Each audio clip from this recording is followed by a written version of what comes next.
السلام عليكم ورحمة الله وبركاته. اللهم بلغنا شهر رمضان لا فاقدين ولا مفقودين يا رب العالمين. أيام قليلة يا جماعة وهل علينا شهر رمضان. اللهم أهل علينا بالخير واليمن والبركات والصحة لنا ولأسرتنا ولكل المشاهدين الكرام.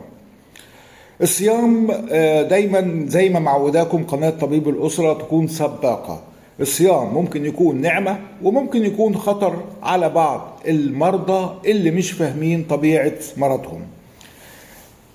هذا العام إن شاء الله هنتكلم عن أشهر الصيام لأشهر 10 أمراض. هنتكلم عن الصيام ومرضى السكر، مرضى الضغط، مرضى القلب، مرضى الكليتين، مرضى القولون العصبي، مرضى قرحة المعدة، مرضى الربو، مرضى النقرس، مرضى الأنيميا، ومرضى الغدة الدرقية. زي ما معودينكم كلام طبي بسيط موثوق.